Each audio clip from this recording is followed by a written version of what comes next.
All right. Hi, I am Heather from NCRL, the STEM Services Manager, and today we are here with Justin from the PUD, and I was wondering if you can tell us about your position at the PUD. Yeah, absolutely. Like Heather said, I'm Justin Piturachsatit. I am the outside fiber plant coordinator for the Grant PUD.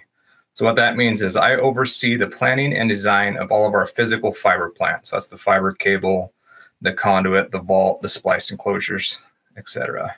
Some kind of quick tidbits on Grant PUD. So we have over 21,000 active subscribers right now on our wholesale network. And as of today, we have about 1,600 shared path miles of fiber plant. So that's a common trench. So there could be, several cables in that. So we've got miles and miles of actual cable throughout Grant County. And by the end of our expansion, we're going to have close to about 3,000 path miles. Wow. Is that underground? Both aerial and underground. Okay, cool. Yeah. So what are fiber optics? So I was thinking about this yesterday to try to break it down in its simplest form. And what I could come up with is it's the transmission of light along glass fibers. Okay. So fiber comes in kind of various sizes and types, but there's always three basic elements of that. There's the core, which is made of silica glass with some other chemicals mixed in. There's the cladding, which is the kind of outside of that, which is made of pure silica glass. And that's permanently fused to that core. Then there's the coating, which of course protects all the glass and whatnot. And that's usually color coded for identification. Okay. What color, so all the lines that we see in town, I guess I'm going off of our script, but all the lines that we see in town, are those fiber optic cables, or are those something else? Like, how can a person tell if it's a fiber optic cable, or can we even see them? You probably couldn't tell from the ground if it's fiber or not. Typically, fiber is kind of in the communication space, especially on the pole. I'll get to that in a little bit. Okay, cool. So besides fiber, what are the other options that we have for internet in this area? So specifically kind of in Grant County, like I said, we're serving about 75% of the county right now with fiber optics. The other 25% is coming in about 3 to 4 years. So if you're in that 25%, especially in Grant County, we've got some other options. We've got some wireless towers that you can hit, which gets speeds of up to about 10 megabits per second or what. Some local cable companies offer some cable or DSL internet options. Worst comes to worst, is always the satellite options too. Okay, cool.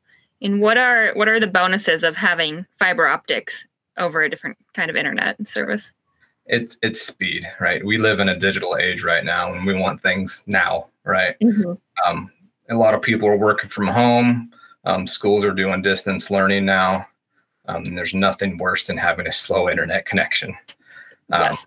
Right. You're watching a movie, you're trying to listen to something, and it freezes, or you're having a video conference and things start buffering out. I mean, it can get very frustrating. You don't have that issue with fiber. Okay. Right? And so in a couple of years, the goal is for everybody who has internet to have fiber in Grant County. Oh, absolutely. Yeah. And we can get speeds up to 1 gigabit per second, which is so insanely fast that sometimes hard to comprehend. I mean, you can easily stream 4K content, online gaming. I mean, you name it. Okay. Yeah. Wow.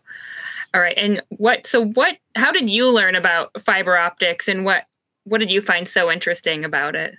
All right. So I started as a computer-aided drafter probably about, I think, late 2008. And then just kind of started learning. I worked for one of the fiber to the home contractors here in Grant County. And so I just kind of learned the basics of how the fiber optic network works. And then from there, I kind of worked my way up to be a design lead. And so that's putting everything together, how everyone's going to be fed.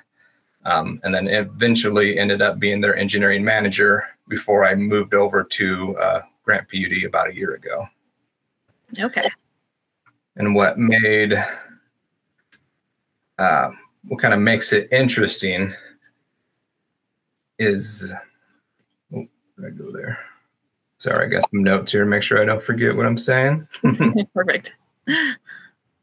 Yeah, what kind of makes it interesting though is it's kind of like a giant puzzle, right? You got to determine how each house and each customer is going to be fed and from how what angle. So that kind of makes it, I mean, every kind of community is a little bit different, but always kind of the same theory behind it. And it's, like I said, mentioned earlier, I mean, connectivity is so important right now that it's kind of cool. I grew up here in Grant County, so it's kind of cool to give that back to the community and kind of help bring this new kind of essential service. Yeah. Very cool. So I know we kind of touched on this already, and so maybe I am just rephrasing this question since I kind of asked it earlier, but how do you know where fiber cables are located? If you can't see them, are they labeled?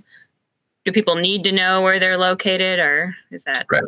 So typically fiber follows power. So if you have an overhead power line, on the very top is going to be your primary power. Then beneath that is going to be the neutral wire for the power. And then starting 12 inches below that to 40 inches below that is all communication space. So if you're looking at a pole line, I mean, that's kind of, you can tell what's communicating. Communication could be fiber, it could be telephone, it could be cable. And then underground, we typically follow power. So if you see a large transformer in the ground, typically we're going to have one of our concrete vaults right next to that as well. Okay, cool. And so where can people find out more about the PUD and the fiber, and when and where it's available? So you can go to our website at grantpud.org. And then from the menu options, we got high-speed network, or you can go directly to grantpud.org/getfiber. Either way is going to take you to our homepage where we have an interactive map there that you're able to enter your address and see, hey, you've got fiber now, or this is when you can expect to have fiber.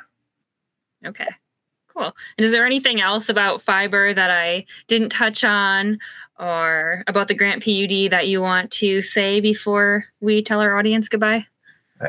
We are, this is just kind of an exciting thing to be able to bring, fiber to everyone in Grant County. Not every county does that. So that's something that kind of makes us unique and something that we're very proud of. And it's something, again, that's an essential service nowadays to have people connected so we can have these video conferences and whatnot.